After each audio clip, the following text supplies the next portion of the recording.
Peter, thanks for your patience.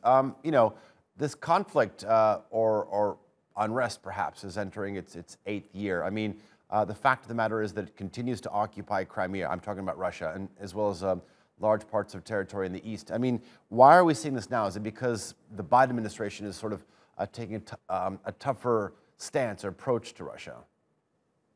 Well, there's a combination of factors, and you're right that the sanctions, the Western sanctions that are spearheaded by the United States, specifically the Biden administration, obviously has introduced a negative narrative into the political life in Russia. I mean, the Russians are claiming that the sanctions don't have a bite to them, but still, let's remember what they were introduced as a result of. They were introduced as a result of the attempt of poisoning Alexei Navalny, who went on to return to Russia.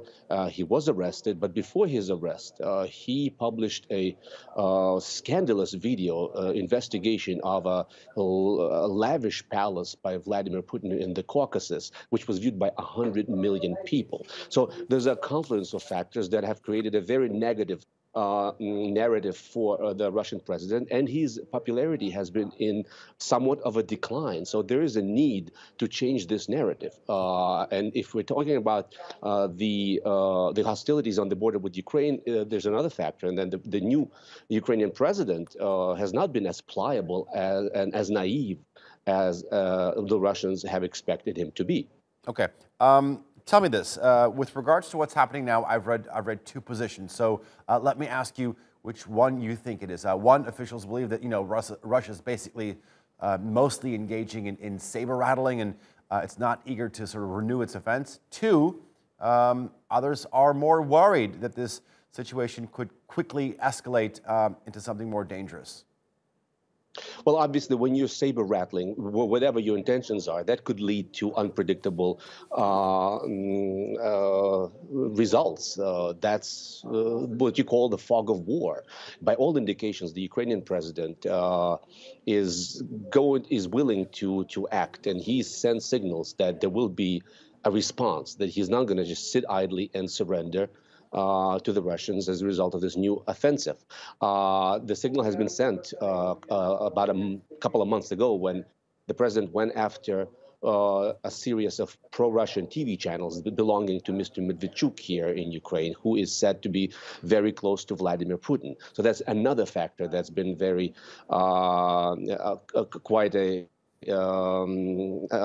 caused quite an unhappiness on the part of the Russians. I think that the Russians are seeing that their goals are not being met in eastern Ukraine under the new president, and their overarching goal remains the same. They do not want these occupied republics as part of Russia. They want them to be reintegrated as part of Ukraine in order to be able to influence Ukraine's policy and to keep Ukraine very much in its orbit and away from moving towards Europe. But it seems that Ukraine is really on the outer peripheries of this orbit. So, I mean, how much of it is in Russia's interest to keep Ukraine destabilized as much as possible? I mean, it has been in its interest, as you mentioned. Now it's in its eighth year, and it is very much in its interest. It allowed Vladimir Putin to mobilize its electorate in 2014, first by invading the Crimea, and then by instigating the war in eastern Ukraine. He's able to sell this narrative to his electorate that the West is hell bent on keeping Russia weakened, and so as damaging as it has been, the war to Ukraine, it's also been quite damaging to Russia economically, but politically, Putin still feels that the calculus is in favor of continuing this instability in order to sell his public on this idea that Russia is a besieged fortress. And when we look at what's happening on the ground, Russia has been giving out Russian passports to the citizens, to the residents of these Donetsk and Luhansk republics, so-called.